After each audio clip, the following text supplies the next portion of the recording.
Hello and welcome to this week's edition of the Glasgow Times news podcast, normally recorded in our studio at the Bishopbriggs Media Centre, currently recorded from our volunteers' homes. To keep in touch with us, use our social media platforms, Facebook, Instagram and Twitter, which are all at Q and Review. That's CUEANDREVIEW. Or get in touch via information@qandreview.com. That's information at CUEANDREVIEW.com. Please like and share our podcast and give us any constructive feedback. From the Glasgow Times, Friday the 11th of March 2022, from the news section, Disability Action ER calls for better bus access after driver pulled away from one-legged veteran. This article is an exclusive by Sarah Pacciaroni. A disability group campaigning for better access to public transport has slammed Glasgow's bus stops after a one-legged veteran was forced to chase a bus in the snow.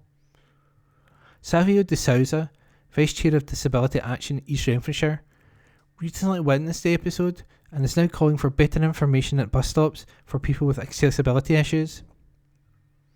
Mr de Souza claimed the veteran was waiting at the bus stop on Bass Street, which was out of order. However, this wasn't made clear to the waiting passengers, prompting him to chase after the bus down Renfield Street. He said, "The man, who was clearly a veteran and had only one leg, tried to indicate that he wanted to get on the bus, and the bus driver gestured the bus stops closed. It was also snowing that day, and he went running up the road and towards the next stop. The bus was there, but when he got to the bus stop, the driver, who clearly saw him coming, just drove off." Mr de Souza said there was a sign indicating that the bus stop was closed, but this was placed in front of it on the curbside, meaning it was not visible to passengers waiting. He added, "There is no compassion. We know people with disabilities are going to struggle a bit more with things like this. There's just no thought about how if you change the bus stop and create a temporary bus stop, why create it so far away, forcing someone to run in the snow? It's crazy. You can imagine someone in a wheelchair if you've got at a bus stop down the hill and up the hill. It's not great." Mr de Souza, who has been lobbying Glasgow City Council to improve accessibility, said poor signposting of bus stops and confusing routes, like the multiple 38 buses, are also making life difficult for people with disabilities. These issues would discharge people from using public transport, he said, hindering efforts to make the city carbon neutral. He added, "If we're serious about having green journeys, we need to encourage people to use public transport, not to make it difficult." The council committed to green, accessible travel, but this is an example of how there is no joined-up approach between organisations to improve things. It lacks common sense. For example, on Union Street, if someone in a wheelchair comes out of Central Station, how are they supposed to work out where the bus is? Just a simple sign would be helpful. Glasgow City Council, which owns and maintains the city's 3,000 bus stops, said it's been improving facilities with funding from SPT, prioritising the most used routes. A spokesperson said, "Work includes installing high-access curbs to allow step-free boarding for passengers with mobility issues, introducing new shelters, and adding digital information boards at stops. We liaise routinely with SPT to ensure they're informed of developments that may disrupt bus services, such as roadworks or eventuated road closures. Our overall aim is to ensure barriers to inclusive mobility are removed across Glasgow, and the travel needs of those with disabilities are fully accounted for in project design and policy development." SPT, which provides service information for passengers, said, "Due to the severe bus driver shortages as part of the ongoing impact of the pandemic, many local bus operators are operating revised and limited timetables, often changing at short notice. It is, therefore, recognised that many locations' roadside bus service information at bus stops is regrettably not as accurate as it is required to be for passengers. SPT is currently working to roll out revised roadside information panels across Strathclyde with local bus operators and Transport Scotland to improve the information provision at bus stops. While we have engaged with disability groups as part of our Equalities Impact Assessment, EQIA, to ensure we take the account of the needs of all of those who use public transport, we will now contact Disability Action ER to discuss their specific concerns. A spokesperson for First Bus said, "We are continuing to make positive improvements to the frequency of our services across Glasgow as more drivers join First Bus. We would always recommend customers use the First Bus website or the First Bus app for the most up-to-date timetable information." And that article was an exclusive by Sarah Pacciaroni. From the Glasgow Times, Friday the 11th of March 2022, from the news section. ScotRail confirms a person has been hit by train between Muirend and Neilston. By Sarah Campbell, digital journalist. A man has died after being hit by a train between Muirend and Neilston this morning. At around 9:45am, a ScotRail spokesperson said, "Sadly, a person has been hit by a train between Muirend and Neilston. Services on this route are now suspended while the emergency services attend." It was later confirmed the man had been pronounced dead at the scene. A British Transport Police spokesperson said, "Officers were called to Williamwood Station at 9:20 this morning, March 11th, following reports of a casualty on the tracks. Paramedics also attended, and sadly a man was pronounced dead at the scene. The incident has not been treated as suspicious, and a file will be repaired for the Procurator Fiscal. Services have been suspended on the route, while replacement buses are in place via McGill's Buses. For further updates, visit ScotRail's Twitter online." And that article is by Sarah Campbell. This article is from the Glasgow Times, date 11th March 2022, from the Lifestyle section. Greggs warns of sausage roll price hike due to war in Ukraine, by Kieran Doody. Greggs has issued a warning to customers that it could be forced to hike the price of its food items. The high street bakery chain said the ongoing conflict between Russia and Ukraine threatens to increase the cost of raw ingredients, meaning customers could soon have to pay more for its goods. Rising fuel costs is also contributing to the expense of transporting these ingredients, putting further pressure on the retailer to hike its prices. What has Greggs said? In January, it was reported Greggs would increase the price of its sausage rolls by 5p. At the time, the firm's chief executive, Roger Whiteside, said the chain could not rule out further price hikes. A Greggs spokesperson told Bloomberg, "Ingredients and labour costs have been rising, and Greggs is not immune from that." Mr. Whiteside said that the chain would work to mitigate the impact of rising energy costs on customers, but warned everything is going up in price. He said, "Food ingredients are getting more expensive, and energy is getting more expensive than it was looking like then. All the proteins, all the cereals, all the oils, everything's going up in price. As ever, we will work to mitigate the impact of this on customers. However, given this dynamic, we do not currently expect material profit progression in the year ahead." Greggs normally keeps any price hikes limited due to its reputation as an affordable bakery chain. But Mr. Whiteside added, "I'm never going to give a promise that it will always be like that because there's uncertainty in the outlook. So depending on how the market reacts, you might see that we want to protect prices at one end of the market where we can see the competition is more intense, but move prices up more aggressively in other parts of the market." How is the Russia-Ukraine war affecting food prices? Even before the war, supermarket shoppers have been warned to brace for an annual grocery bill rise of about £180 as the cost of living crisis squeezes households. Market research firm Kantar said food prices rose by 4.3% in February, with prices rising fastest for savoury snacks, fresh beef and cat food. But the Russian invasion of Ukraine threatens to increase food bills even further. Canned goods and sunflower oil are due to increase in price, but all supermarket goods could also go up due to the soaring costs of petrol and fertiliser. What else has Greggs announced?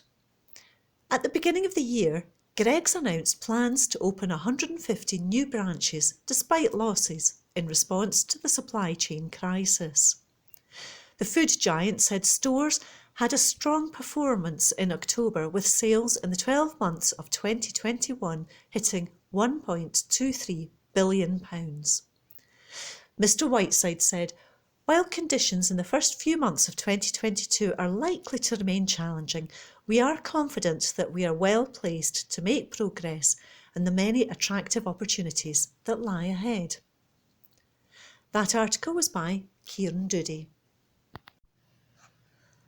This article is from The National, date 11th March 2022, from the News section.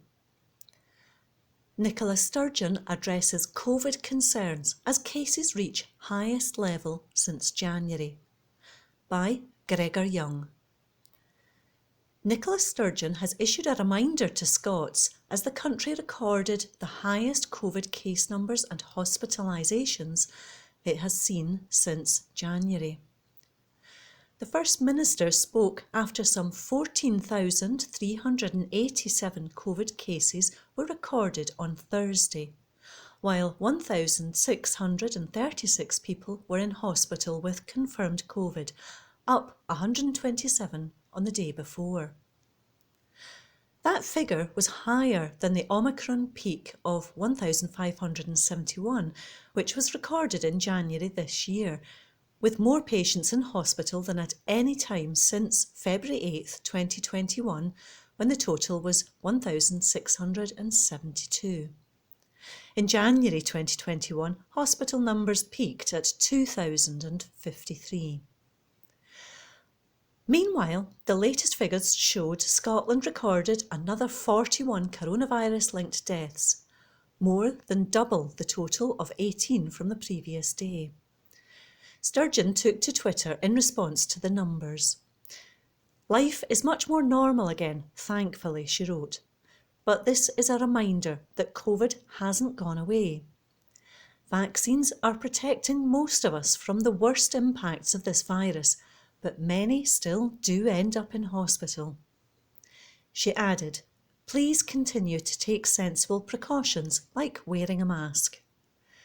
It is just 10 days until Scotland is due to lift its mask rules, but the Scottish Government will still strongly recommend that people use face coverings in indoor spaces.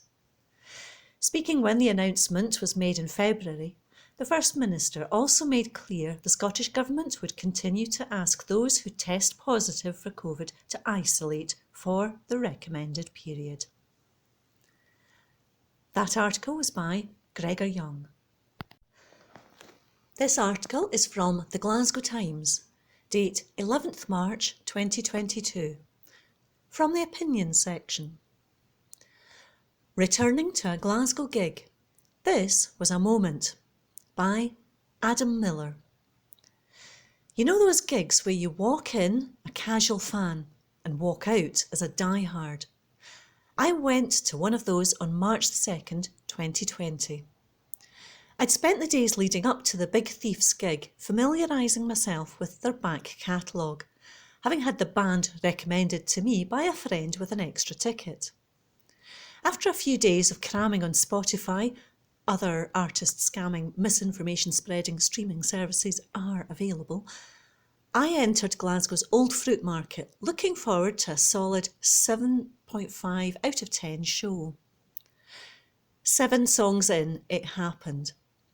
It's not the energy reeling nor the lines in your face. As frontwoman Adrienne Lenker flung herself into the first lines of Not, I realised I was in the presence of something special.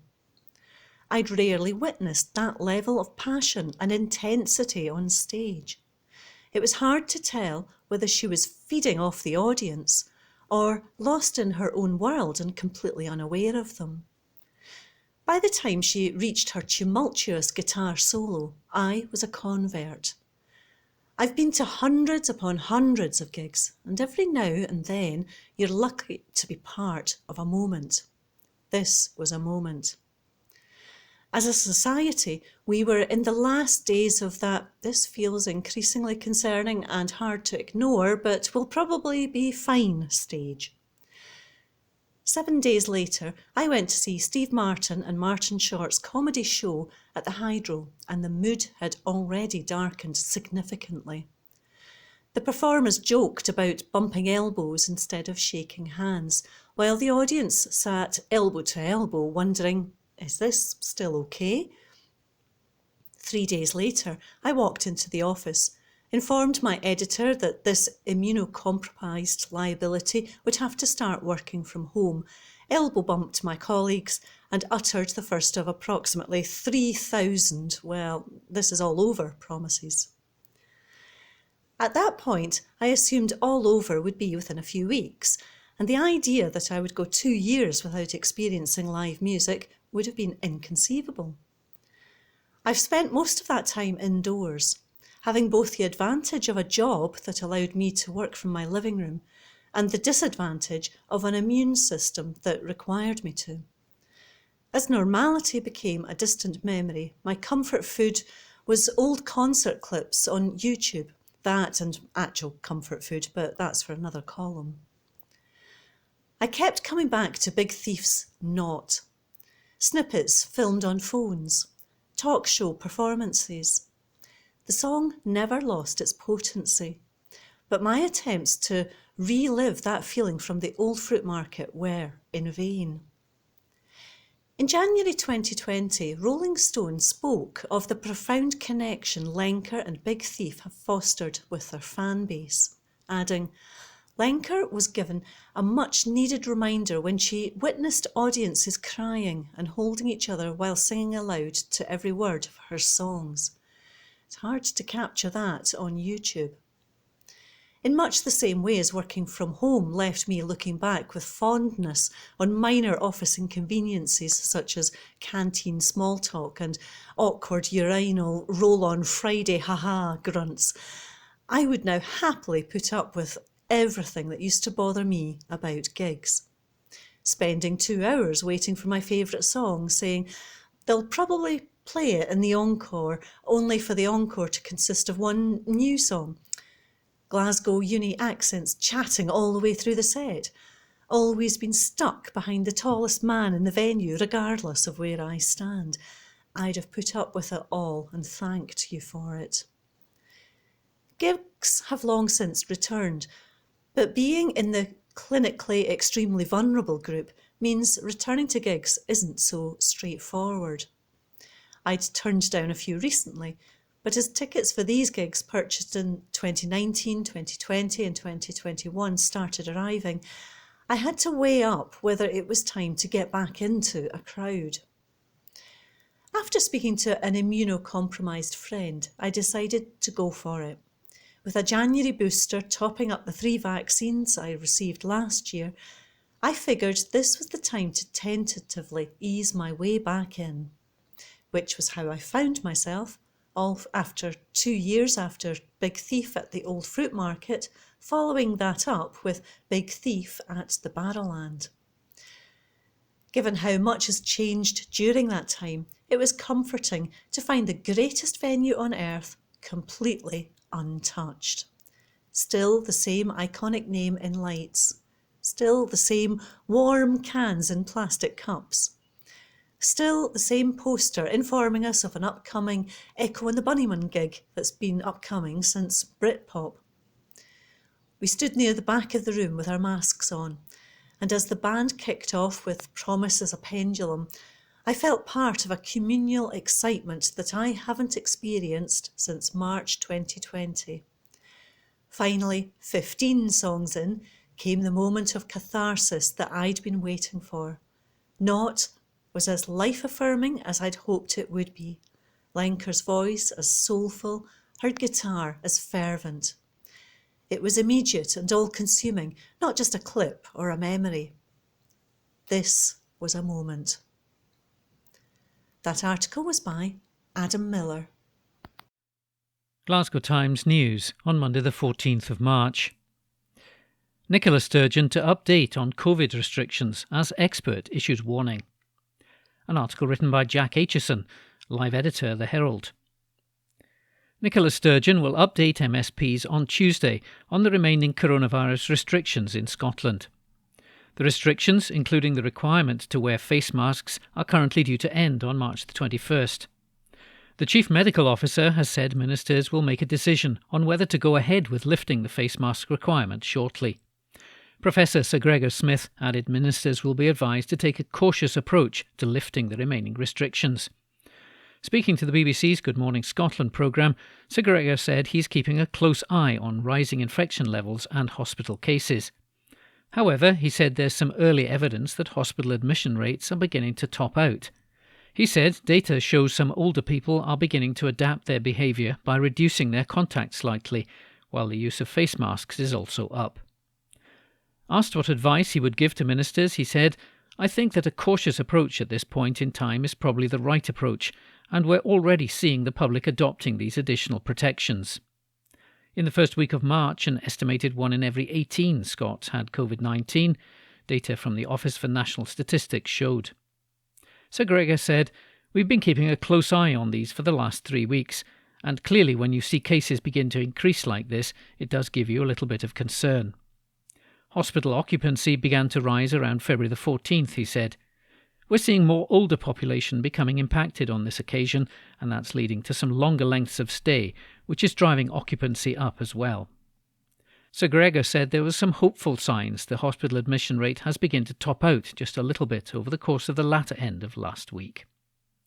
An article written by Jack Aitchison. Glasgow Times News on Monday the 14th of March. North Lanarkshire Council agrees deal to purchase Cumbernauld Town Centre. An article written by Sarah Pacciaroni, multimedia journalist. North Lanarkshire Council has confirmed that it's agreed a deal in principle to purchase the centre Cumbernauld as the first step towards its regeneration. The centre Cumbernauld, built in 1967 as part of the new town development, is ultimately expected to be replaced with a town hub as part of a long-term multi-million-pound programme. Last week we reported on the council revealing plans for the takeover. The purchase will mean that the vast majority of the original town centre buildings will be owned by the council. The redevelopment will not start for a number of years and will take around a decade to complete. Council-owned facilities such as the Tryst, library and other offices in the town centre will also be replaced, with facilities transferring to the new state-of-the-art hub as part of the programme. The new town hub will be built as part of the council's The Place, The Vision programme. As part of this programme, the council published draft town visions for all the towns in North Lanarkshire in 2020, which have since been the subject of consultation with local people. In Cumbernauld, the new town hub will incorporate schools, leisure facilities, office space and a new health centre. Alongside this would be new retail, town centre homes and amenity spaces, all of which will be connected through active and sustainable travel options. Councillor Jim Logue, leader of North Lanarkshire Council, said, "The acquisition of the centre Cumbernauld is an extremely significant part of the town vision for Cumbernauld and would represent a huge step forward in the regeneration of the town." While the building represented the future in the 1960s, it's clear that it does not fit with the residents' vision of what they need from a modern town centre. We're absolutely committed to ensuring that Cumbernauld, and all the towns in North Lanarkshire, is a vibrant, living town, and our overall investment in town centres, hundreds of millions of pounds, is about ensuring a sustainable future. The centre, Cumbernauld, will remain open for business while plans are further developed, and tenant businesses will be part of an in-depth engagement programme over the coming years to ensure a smooth transition. Councillor Logue added, "While these plans will have a significant positive impact on Cumbernauld, they'll take a number of years to realise. During that time, Cumbernauld remains open for business, and the council will support retailers and other businesses throughout to maximise their potential and continue to attract custom." An article written by Sarah Pacciaroni. Glasgow Times News on Monday the 14th of March. Partially sighted man from Glasgow's Easterhouse safety fears over disgrace zebra crossing. An exclusive article written by Lauren Gilmore, Facebook community reporter. A fed-up pedestrian fears someone could be killed at a busy crossing unless council bosses act swiftly to upgrade the facilities. Peter McMahon, who lives in Easterhouse, claims that the lines on the zebra crossing at the beginning of Loch End Road have not been repainted for 4 years. The markings help Peter to cross the road safely as he's partially sighted and uses a long cane to help him get around. He fears a serious accident may happen at the junction as drivers are not able to see the lines marking it as a crossing. Peter said it's in a dreadful state. It's been like that for a good couple of years. It's never been touched. I live around the corner from it. A lot of the traffic treat it as if it's a racing track. They don't stop because of the markings not being there. I'm partially sighted and a long cane user, and I've been told to always use traffic lights and crossings for my safety.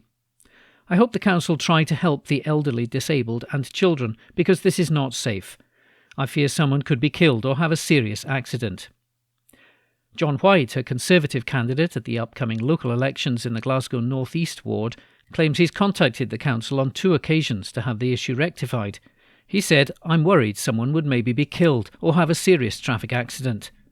People deserve to be able to cross the road safely, and road markings play a huge part in that." Peter's story highlights just how important these markings are, but unfortunately we have a council administration which has its priorities all wrong. Restoring this zebra crossing for the safety of everyone and others like Peter is an absolute basic. I'll continue to work with Peter to ensure this zebra crossing is restored and safe to cross as soon as possible. A Glasgow City Council spokesperson said they were looking into the issue. An exclusive article written by Lauren Gilmore. Glasgow Times News on Monday the 14th of March. Talks to begin for charitable trust to take over Glasgow's Langside Hall. An article written by Drew Sandilands, local democracy reporter. Talks are set to begin on a lease which would see a charitable trust take over the running of the A-listed Langside Hall. The Langside Hall Trust, a registered charity, wants to run a commercially viable community hub, offering a theatre and performance space as well as a venue for hire. Council officials have reported the hall is in need of a total renovation and that the trust would apply for funding for the refurbishment. Glasgow councillors are recommended to approve the start of negotiations between council staff and the trust when they meet on Thursday. The deal would be part of the People Make Glasgow Communities programme, a council scheme where community groups and third sector bodies can express an interest in local venues.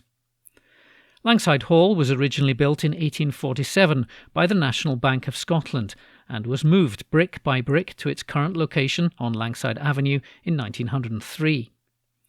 Currently, Glasgow Life, which runs culture and leisure services for the council, has a 25-year lease for the building, which began in 2007. It was closed for maintenance in 2017, but had been available for hire before then, with rooms used for fairs, exhibitions, concerts, parties and weddings. The hall, however, remains closed and is in need of total renovation, a council report stated.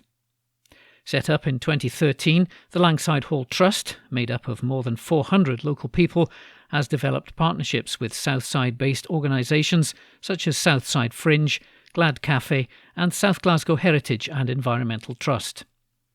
The council report added it has the support of local community council and area partnerships, several community groups and the Shawlands Business Improvement District manager.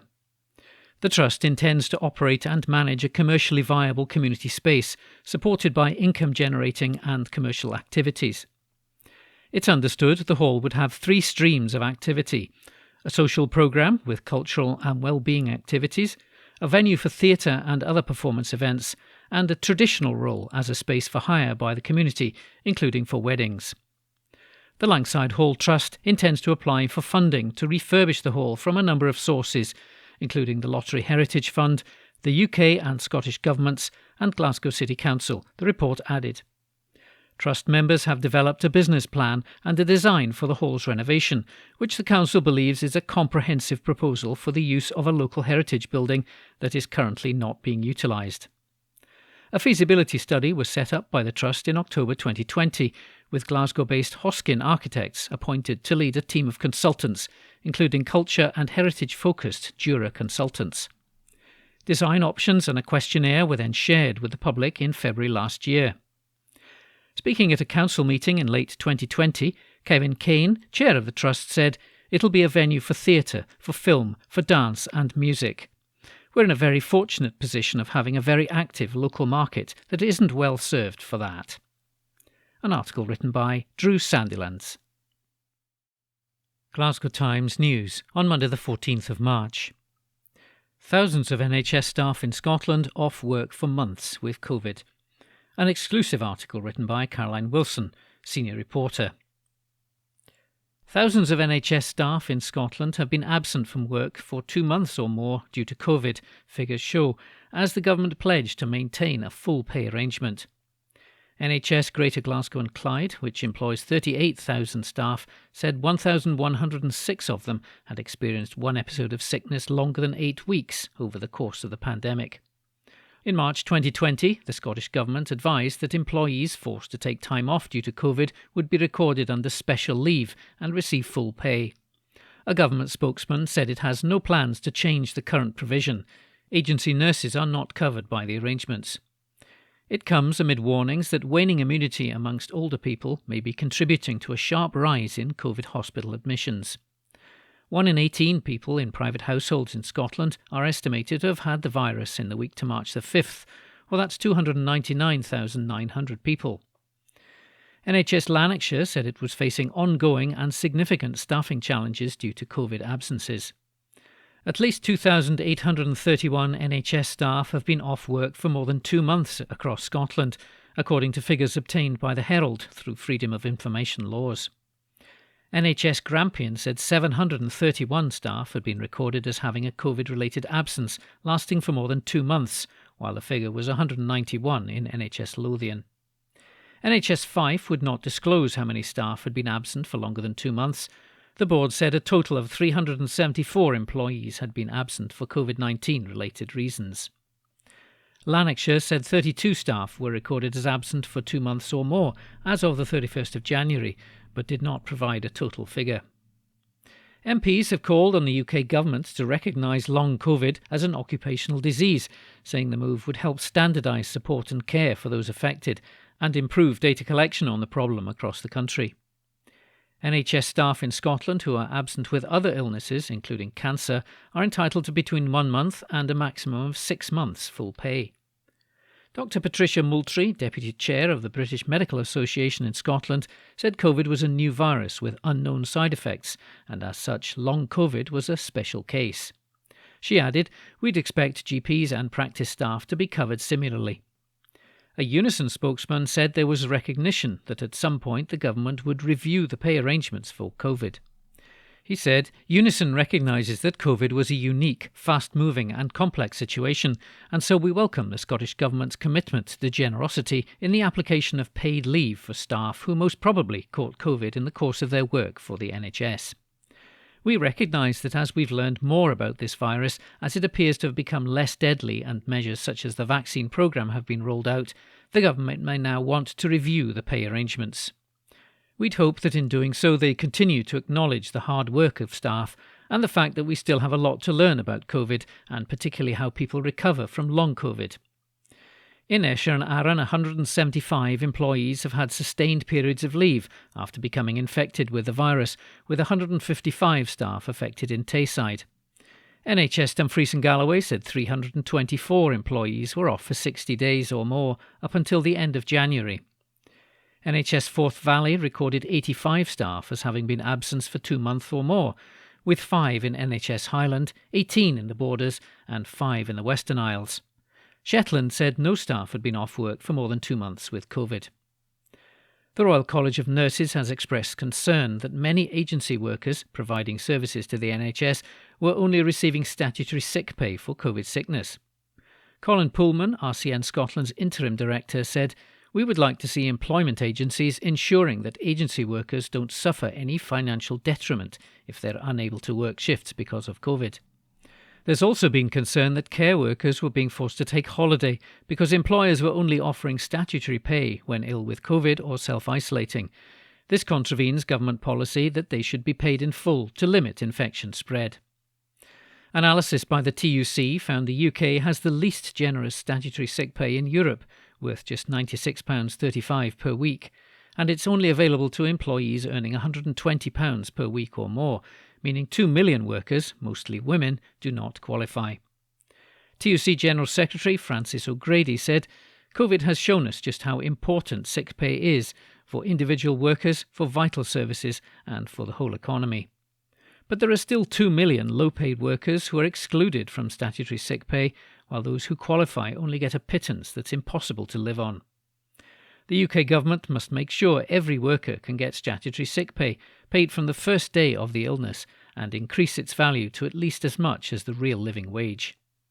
Rail Workers Union, the RMT, said members who required time off due to COVID were entitled to receive full pay for 6 months. An exclusive article written by Caroline Wilson. Evening Times, March 14. Opinion. Jacqueline McLaren, councillor for the Canal Ward, on Glasgow's newest landmark. Last weekend, I was privileged to be among the first to visit the Stockingbridge Junction, a new bridge connecting Ruckhill, Maryhill and Gilshochill. It truly was an honour to have the chance to see this amazing structure closely, and it won't be long before all our people can begin using this wonderful addition to our communities of North Glasgow. Part of the Stockingbridge development has an additional project running alongside it. Local communities are being brought together by local artists to work together to create something extraordinary around this new Glasgow landmark. I visited 2 of the local artists involved in the project at their base in the Whisky Bond at Port Dundas, helping to make tiles which will be included in the new artwork designs. The tiles will be used either on the viewing platform itself or as part of other pieces of art surrounding the bridge. It was exciting to see the many tiles which have already been fired up and are ready and waiting for their owners to paint. I have never been involved in a public art project of this scale and struggle to remember anything similar in the north of the city in recent memory. Our local schools, nurseries, community groups, women's centres across Canal and Maryhill wards have come together to create something creative and permanent, something which involves the people of the very communities which will be served by this wonderful project. As I've written here several times before, the renewal of the canal and its impact on the health, well-being and general mood of the neighbourhoods which have grown up alongside it is one of Glasgow's great modern success stories. The bridge and the arts project are part of that. A significant part of this project will be the creation of a beather, a mythical creature from Scottish folklore. The beather is often described as either the largest and most deadly kind of serpent, or as a dragon minus the typical features such as wings or fiery breath. It dwells in mountainous caves and corries and carries a venomous sting. Is there a connection here with the north of the city? Did it live in the Campsies? It is this mysterious creature which will be adorned with the thousands of coloured tiles made by the communities across the north. It is interesting that most of the artwork around this new site will be covered in wonderful, colourful ceramic pottery. During the 19th century, Glasgow was a major centre for the production and export of ceramics. From the mid-18th century to the late 20th century, Scotland was involved in the making and export of pottery, spanning nearly 250 years of production, with a truly global reach. 4 of Glasgow's largest potteries, Bells, Port Dundas, Britannia and Caledonia were all situated along Glasgow's canal network, producing ceramics for national and international markets. Another pottery of international significance was situated in Postle Park. Established on Denmark Street in 1875, Postle or Saracen pottery has a complex and diverse history. Starting out making teapots, pitchers and plates, they exhibited at the Glasgow Exhibition of 1888. Under the brand name Nautilus, they made some of the finest porcelain ever produced in Britain, let alone Scotland. Tennant's Brewery took over the pottery in 1914 and began producing stoneware bottles for their export trade to Cuba. The pottery finally shut its doors in 1942, and it was demolished in the late 1980s. It's such a pity that Canal Ward has lost so much of its heritage over the decades, and nothing was put in place to protect these wonderful buildings.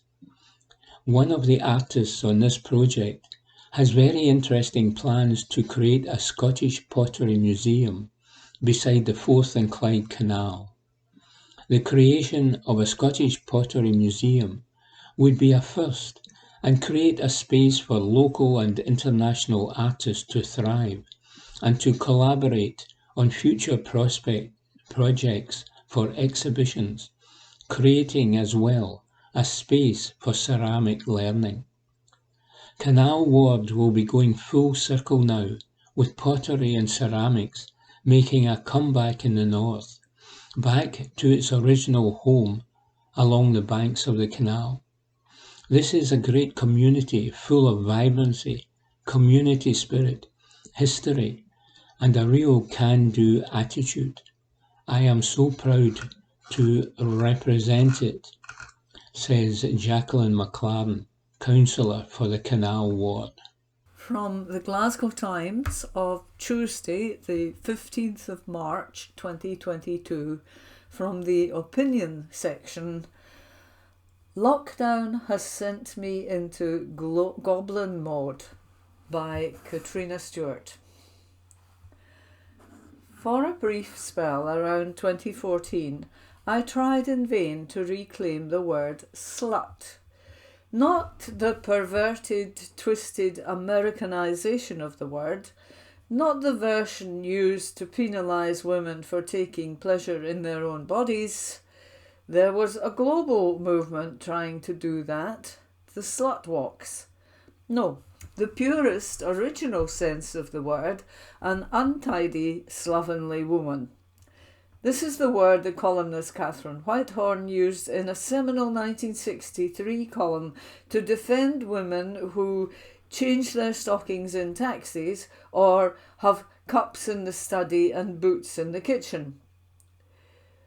We women have simply never been able to claw back the word from those who wish to use it as a stick to beat us with, a label to ostracise us with. You can't really go about declaring yourself a slut without a lot of contextualising. But I have always been an untidy, slovenly woman. I was never a slovenly, untidy girl, but at some point all standards slipped and here I am, sitting in an anti-paradise, a domestic hell of my own creation. Dishes are not done, the laundry mounts up, I can't have visitors around because I'm too embarrassed to let them in. Even if I did let them in, there's nowhere to sit, as the chairs I find are useful receptacles for everything, from clothing to books to unpacked Christmas presents to the mail. Dishes in particular are a problem. The dishes give me an existential crisis. Unless I start using paper plates and disposable cutlery or give up food, this is it for the rest of my life, day in and day out, washing crockery. The dishes are a routine symbol of time's endless march, and I cannot bear it. That's just clarty, my friend Janet says, looking at the kitchen sink. I imagine there's truth to both our positions. In lockdown, the situation has worsened. Pre-pandemic, I would at least fret about the state of the place in case someone popped round. Yet we were then banned from having company, and all my guilty secrets became guaranteed to be kept between the four walls and me. Last Christmas, I was forced into a panic of tidying because I was having a new floors laid and the whole flat painted after living here for 10 years. So everything had to be packed up. Some 14 months later, and I still haven't unpacked. The boxes are now a permanent fixture in each room, and whatever might be in them, I now do without. I came home from cat-sitting over Christmas on January the 4th and never unpacked my suitcase. I sat it on my bed to try to force myself to deal with it, but instead spent months tucked up beside it, which hardly mattered, as I've largely become nocturnal during lockdown, staying up most of the night and napping on the sofa when needed. I was off on holiday last week to a cold climate similar to a Scottish winter, so just zipped the suitcase back up again and off I went. I've been feeling increasingly shamefaced about all this since socialising became an option again. What if, horror, someone pops round? They would have concerns, and rightly so. I gave my neighbour a lift on Saturday and he came in to wait while I put my coat on and organised my bag. It was only having a fresh pair of eyes in the place that made me appreciate what a chaotic vibe I'm giving out. Things have to change around here.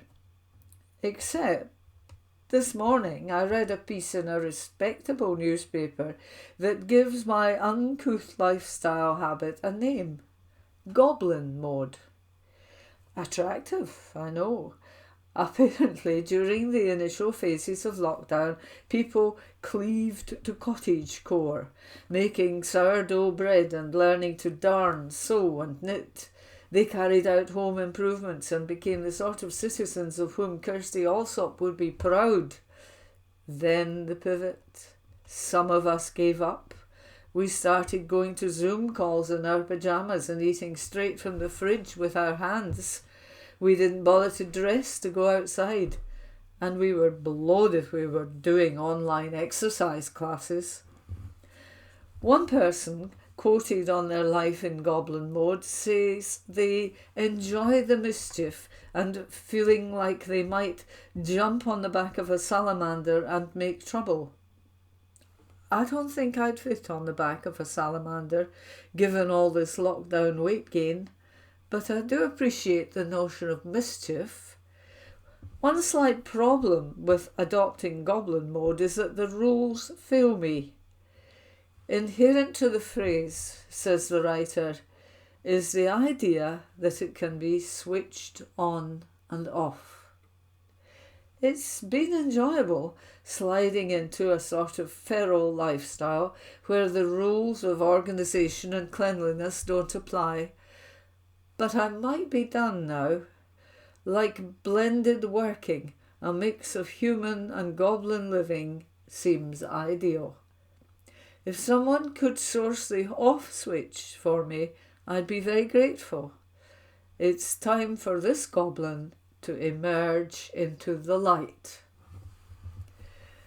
This article was by Katrina Stewart.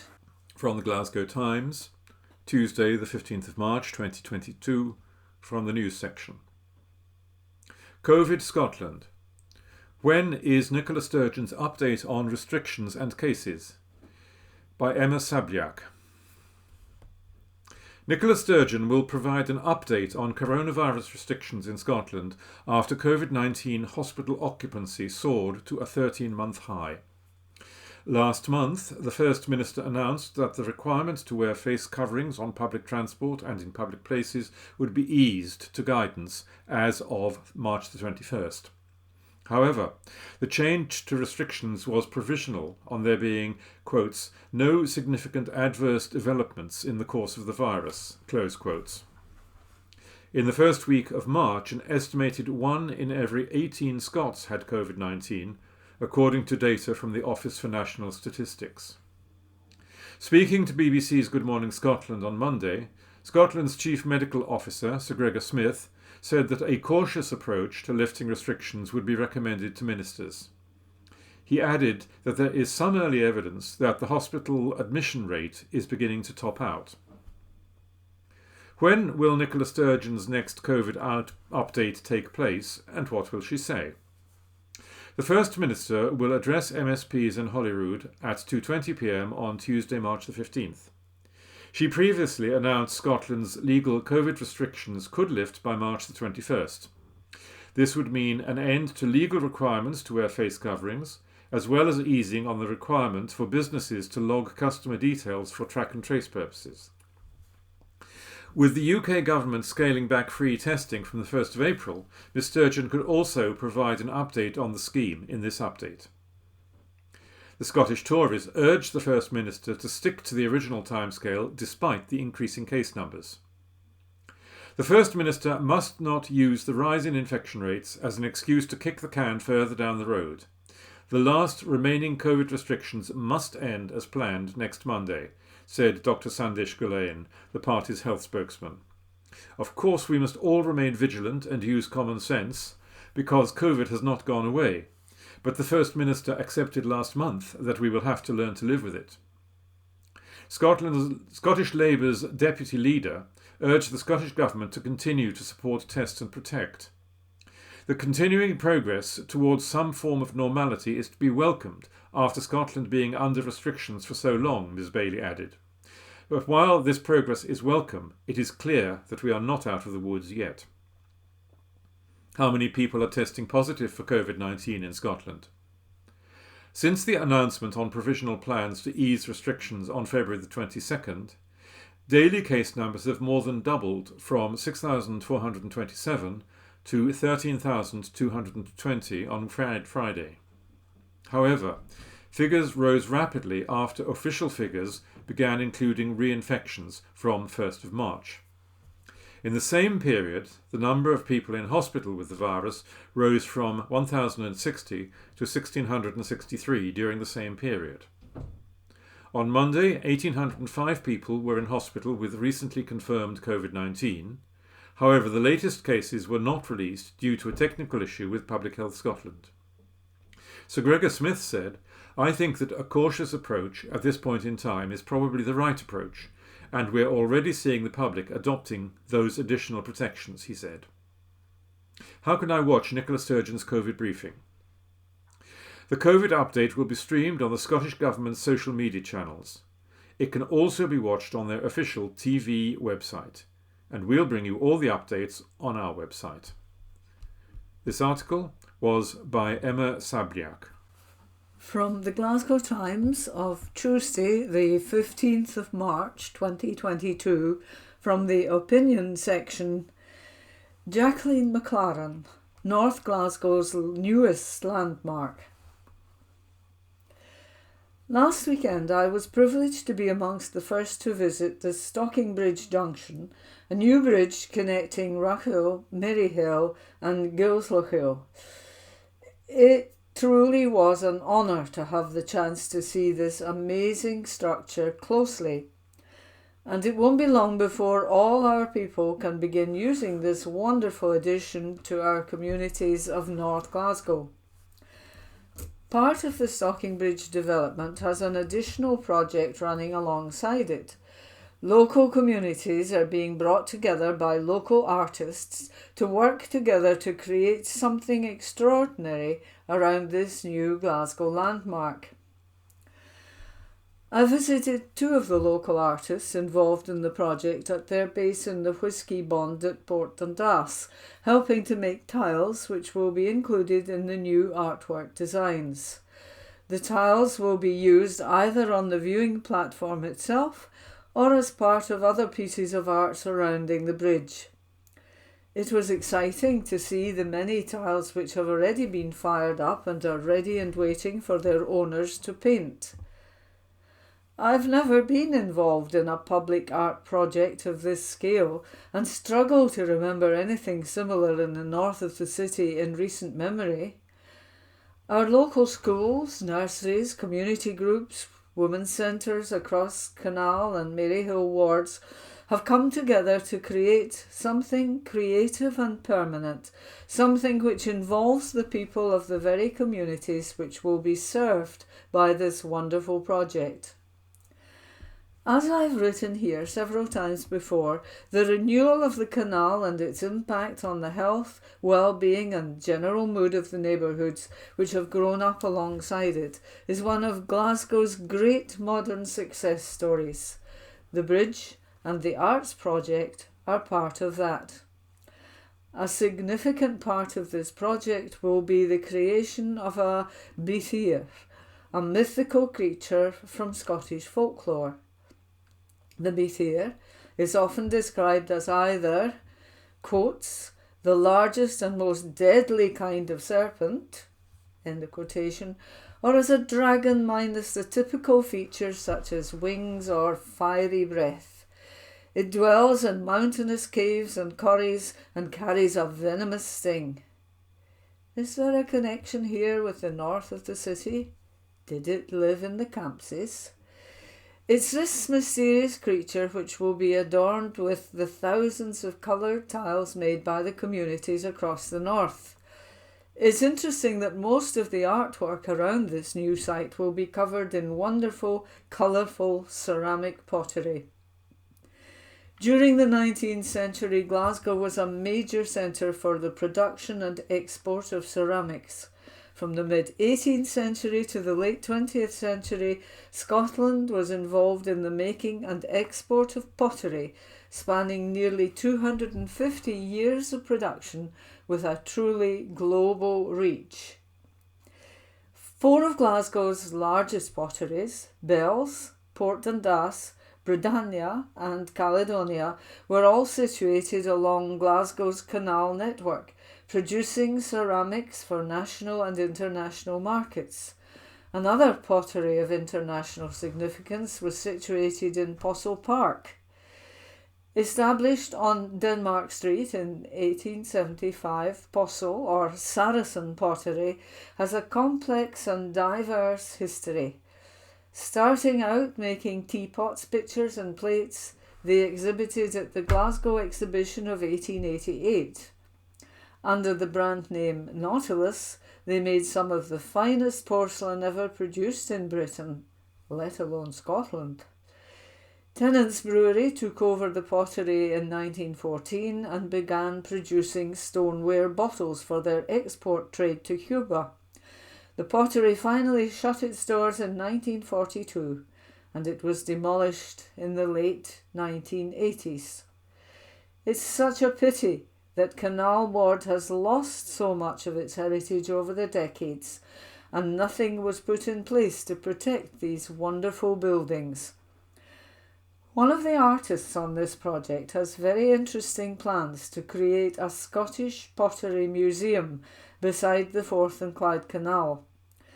The creation of a Scottish pottery museum would be a first and create a space for local and international artists to thrive and to collaborate on future projects for exhibitions, creating as well a space for ceramic learning.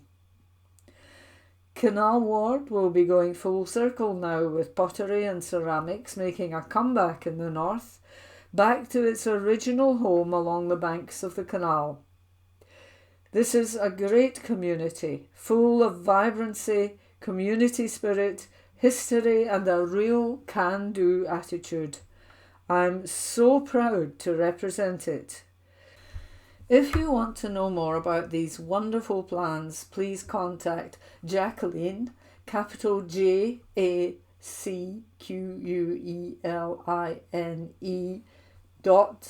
McLaren, all lowercase, MCLAREN, at glasgow.gov.uk.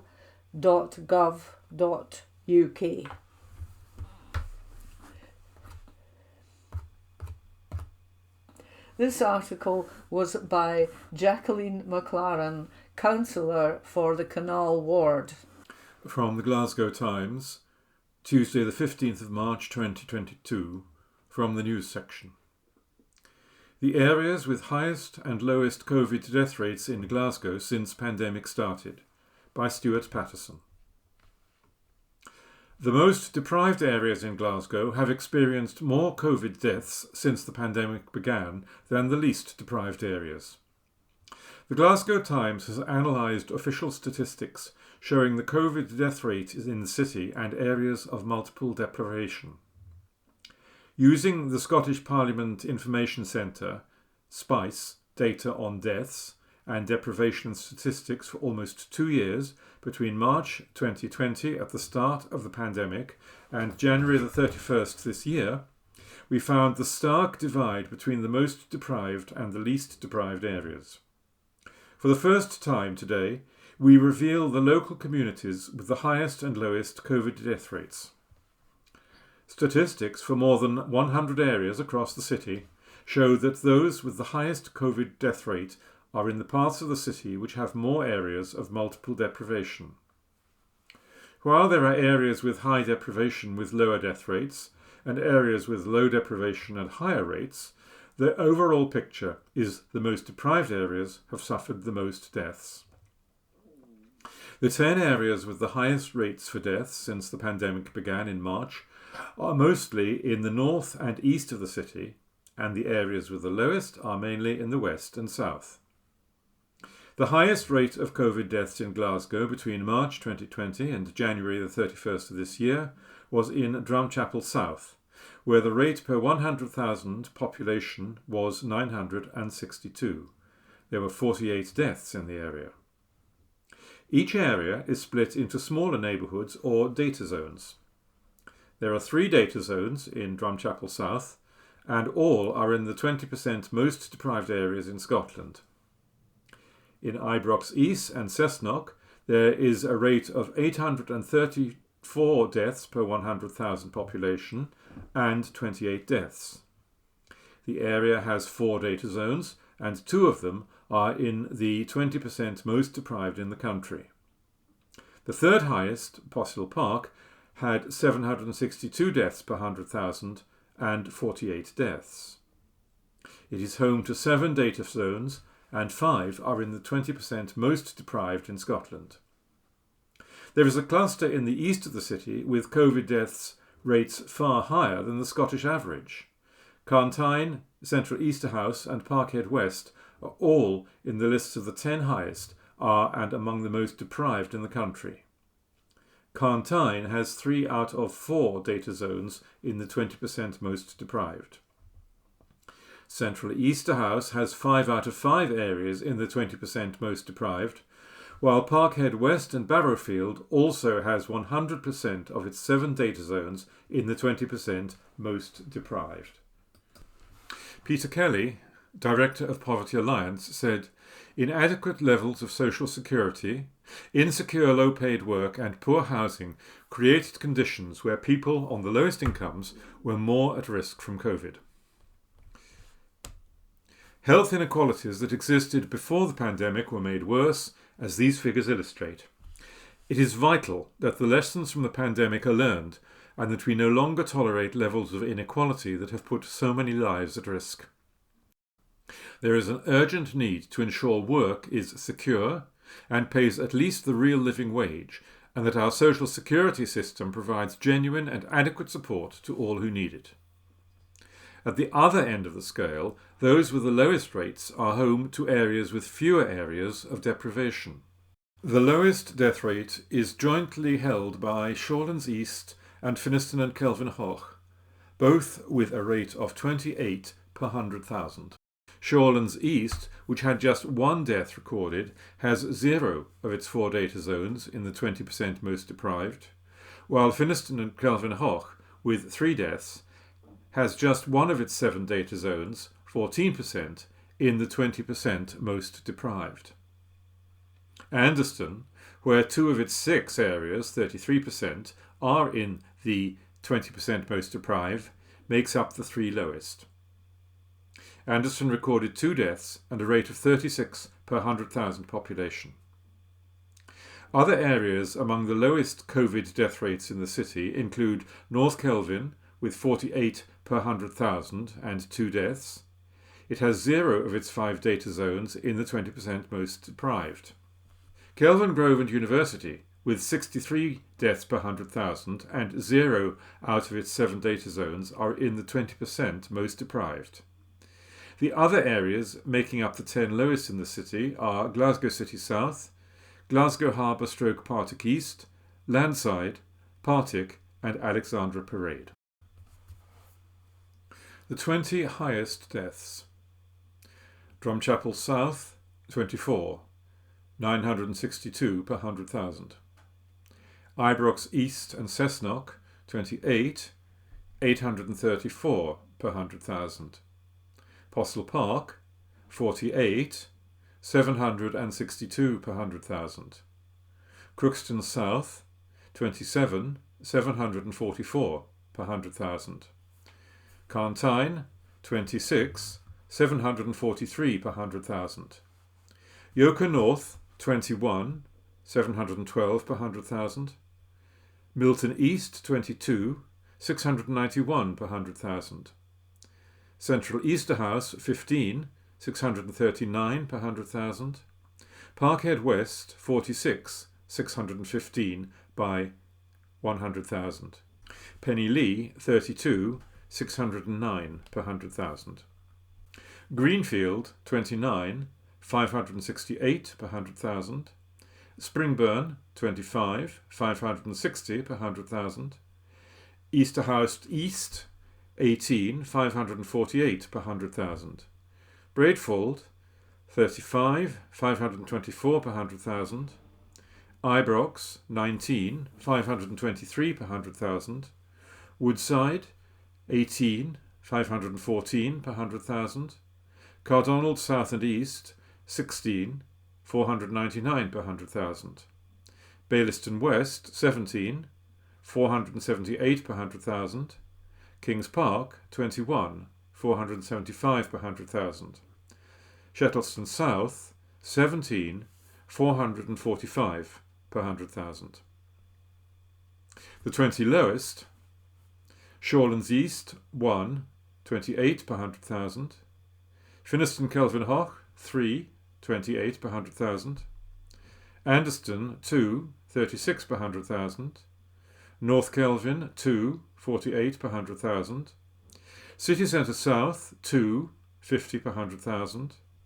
Kelvin Grove and University, 4, 63 per 100,000. Glasgow Harbour, Partick South, 4, 75 per 100,000. Partick, 4, 100 per 100,000. Langside, 5, 109 per 100,000. Alexandra Parade, 3, 111 per 100,000. Scotstoun South and West, 4, 111 per 100,000. Denniston, 5, 113 per 100,000. Hillhead, 10, 113 per 100,000. Hillington, 4, 119 per 100,000. Shawlands West, 5, 126 per 100,000. Blairdardy West, 4, 134 per 100,000. Summerston Central and West, 6, 134 per 100,000. Strathbungo, 8, 138 per 100,000. Drumrye West, 5, 142 per 100,000. And Scotstoun North and East, 7, 152 per 100,000. This article was by Stuart Patterson. From the Glasgow Times, Wednesday the 16th of March 2022, from the news section. Pervert ex-captain of the Waverley died from cancer months after he was jailed. By Connor Gordon. The pervert ex-captain of the Waverley died from cancer after being struck with the disease months after he was jailed. David Neal was locked up for 7 years in February 2020 for abusing 3 teenage boys aboard the famous paddle steamer. The 76-year-old, who committed the crimes between 1995 and 1997, was convicted after a trial at the High Court in Glasgow. Neil passed away on December the 7th, 2020, less than a year into his sentence. A fatal accident inquiry was then held due to the pensioner being a serving prisoner at the time. The probe at Ayr Sheriff Court heard Neil ended up in a hospice before he died. In May 2020, he had complained about passing blood. Neil, of Galston, Ayrshire, then went through a number of hospital tests. He continues to suffer from the same health concerns. In October of that year, Neil was found to be unwell in his cell at Glasgow's Barlinnie Jail and was eventually taken by ambulance to accident and emergency. His symptoms included pain in his stomach, and he had not eaten since the previous day. Medics concluded his condition was serious and that he was not a candidate for anti-cancer treatment. He was later transferred under guard to Ayrshire Hospice in Ayr for palliative care. On December the 7th, 2020, his condition deteriorated quickly and he died that night. It was found the sex offender had suffered liver cancer along with tumours on the lung. It emerged weeks prior to his death. A request had been made to have him freed from jail on compassionate grounds. Sheriff Siobhan Connolly today issued a written judgment following the inquiry. She said it had been agreed there were no precautions which could have been taken to avoid the death. The sheriff stated he had advanced cancer and was treated appropriately in prison, hospital and at the hospice. Neil had also previously been jailed in 1998 after being convicted of abusing 5 boys in his cabin. And that was an article by Connor Gordon. From the Glasgow Times, Wednesday the 16th of March 2022, from the news section, ScotRail nationalisation to cost taxpayers more than £4 million, by Martin Williams, senior news reporter. The nationalisation of ScotRail is set to cost the taxpayer over £4 million, it has emerged. Ministers have already spent £3.6 million in the transfer of operations from the Dutch state transport firm Abellio. It comes as Transport Scotland's Director of Rail, Bill Reeve, has admitted he is not confident over what the net cost of operating the new state-owned ScotRail will be as passenger numbers continue to slump against pre-pandemic levels as COVID restrictions ease. The Scottish Government announced last year that ScotRail will come under direct state control April the 1st this year. The Scottish Government will run ScotRail through an arm's-length company after it declared that the current system of franchising is no longer fit for purpose. Net Zero Energy and Transport Secretary Michael Matheson said the move will come through operator of last resort arrangements after he decided it was not the right time to seek a franchise procurement or competition to run Scotland's railways after Dutch state-owned railway company Abellio ends its control. Mr Reeves said that the final cost of the transfer of operation will be under £5 million, but said that the last franchising competition exercise with Abellio was more than double that. Having run the previous competition which cost us, I'm further shocked at the cost of such processes, but the last franchising cost was around £10 million from memory. Though I still remain struck at the scale of what's involved in a large, complex contractual set of transfers like this, the cost of nationalisation, is nonetheless substantially cheaper than that alternative option. But he said he was not confident of what the net cost of operating ScotRail would be, as he pointed out that weekday passenger numbers are at between 55% and 60% of pre-pandemic levels. Some £719.5 million has been allocated for the first year of the nationalised rail services, of which £312 million goes to the rail infrastructure owners Network Rail as a contribution to its costs. Mr Reeve said, "What is not certain yet is what the revenue of ScotRail will be over this next year. We have learned in the last 2 years how demand has gone up and down at different stages. We were as low as under 10% of revenue at one point. At the minute we are on Saturdays up to pre-pandemic levels at the weekend, but we're bumping along the sort of 55% to 60% of revenue on a weekday at the minute. And I think we can look over the next year at a range of very plausible scenarios that would take us to very different passenger demand and therefore revenue figures. So could I look you in the eye and say I'm confident what the net cost of operating ScotRail over the next 12 months will be? No. Bluntly, that's not an issue of ownership, that's just an issue of the market conditions." When asked by Liam Kerr, the Shadow Cabinet Secretary for Net Zero, Energy and Transport, what is going to get better through nationalisation, Transport Minister Jenny Gilruth said, accountability to ministers. Mr Kerr told the Scottish Parliament Transport Committee, post-April the 1st, we have the same people, we have the same rolling stock, we have the same leasing arrangements in the short term, we have the same network at a cost of 3.6 million, with potentially fewer ticket offices, fewer services. So the question begs, is what can a nationalised rail company do that the previous operator couldn't? Ms Gilruth said, the franchise is now accountable directly to ministers, and ministers are accountable to the Parliament and are accountable to this committee. At the end of 2019, ministers announced that it stripped Abellio of the franchise 3 years early in the wake of continuing outcry over service failings and rising costs to the taxpayer. It came after a 2018 winter timetable with the introduction of high-speed trains and a new Class 385. Electric trains ushered in months of cancellations and disruptions to services, with much of it put down to staff shortages, partly due to training to deal with the new trains and timetable. ScotRail was forced to submit a plan by February 2019 to address failing performances which, if unsuccessful, could result in a breach of contract and lead to Abellio losing the franchise early. Ms Gilruth added, now I know, as a Fife MSP, of some of the challenges we're faced with by the Abellio contract in the years leading up to where we are now. Some of the very real challenges have been about not having seats in trains, for example, trains being cancelled and delayed. I'm very alive to all of that. Do you think that's all that's going to go away under public ownership? I hope some of it will be released, but at least there will be accountability to Parliament, and at least there will be ministerial oversight on the process. And I think that's hugely important. And yes, some of the people will be the same, but these people are experts in their fields. We would want these people to be in charge of running ScotRail, for example. There is greater democracy, I think, in the way in which we hope to run Scotland's trains in the future, that we don't currently have under the franchising network system that we currently use under Abellio.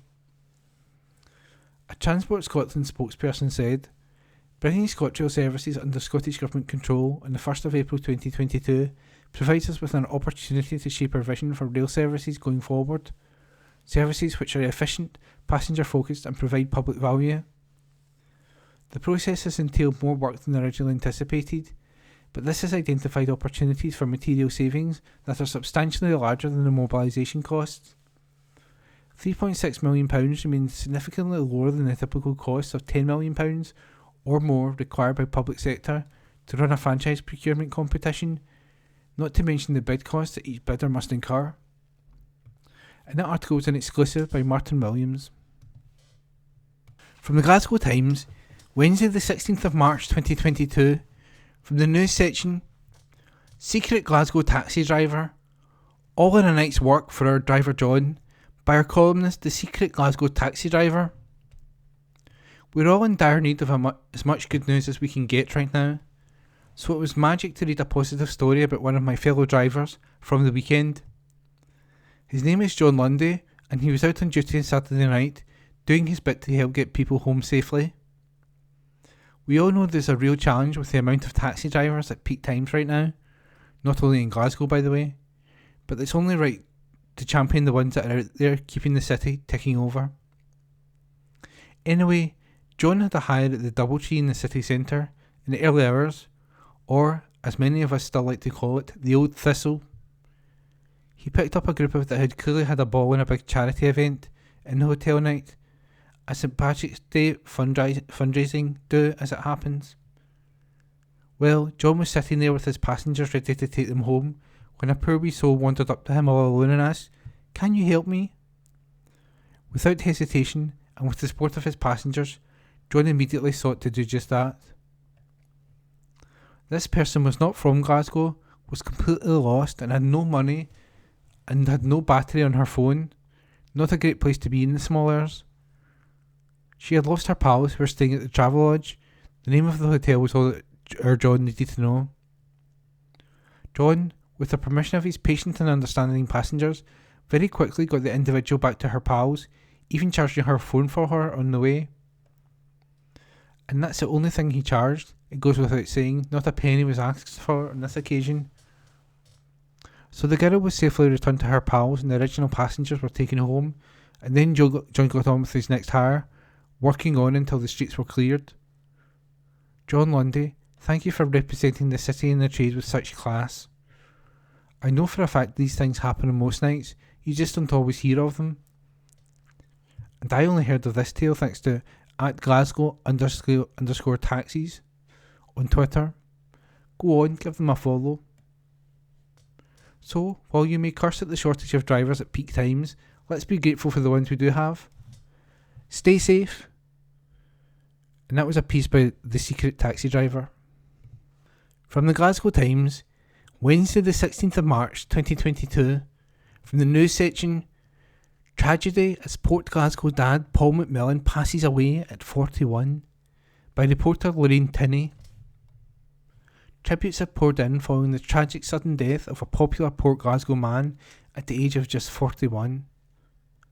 Paul McMillan, a stalwart official with the Port Old Boys Union football team and the Boys Brigade, suffered a fatal cardiac arrest after choking on a piece of food while having dinner at home last Tuesday evening. Paul was a well-known and much-loved figure locally, and his loss has left loved ones and friends devastated, reports her sister titled The Greenock Telegraph. His wife Jennifer said she is still in shock over what had happened.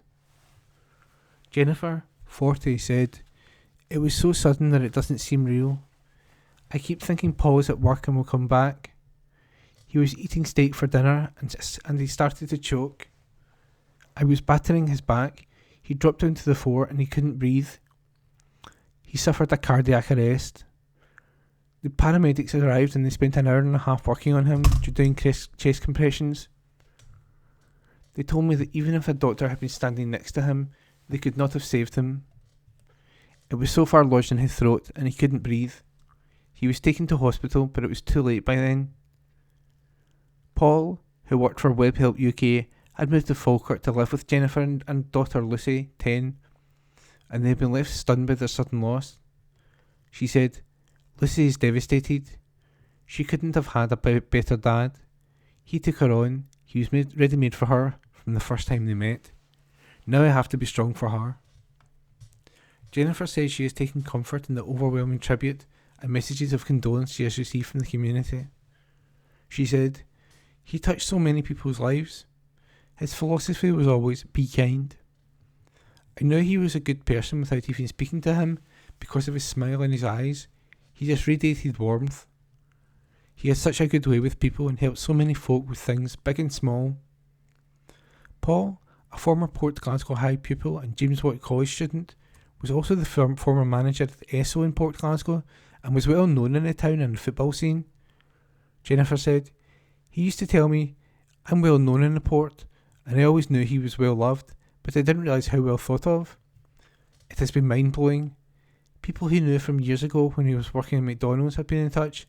It's been unbelievable. When Paul made a friend, that was it for life." The couple met in 2016 through an online dating site and were soon smitten. Jennifer said, "I knew he was the right man for me. I'd never felt that way about anyone before." They married at Gretna Green 2 years after getting together and soon happily settled down to family life. Jennifer said, "I was attracted by Paul's honesty. He had a lot of integrity and he was just such a good guy. He was very straight to the point but kind with it." The couple were dealt a blow when Jennifer was diagnosed with breast cancer last July. She underwent rounds of chemotherapy and radiotherapy, catching COVID in between, with Paul her rock to help her battle the disease. Jennifer said, "It was really difficult, but I received a lot of support from friends and family, and Paul. He was a tower of strength. He took on all the cooking and looking after Lucy, and all the ferrying her about the things she does." The couple were looking forward to a new year and starting to make plans for the future, thinking that the worst was behind them. Jennifer said, "We were out on Saturday for my birthday, and he said I was his soulmate. No one had ever said that to me before. We were starting to make plans and joked about growing old together." Paul also leaves his mum Linda Mackenzie and stepdad Gordon Mackenzie, and a stepbrother and stepsister. Jennifer is planning on a service in Falkirk and Greenock Crematorium, so his many friends in Inverclyde can pay their respects. A Just Giving page has been set up online by Paul's friend Scots Jack to support his family following the tragedy. Pledges can be made at www.justgiving.com/crowdfunding/Paul-McMillan. And that report was by Lorraine Tinney.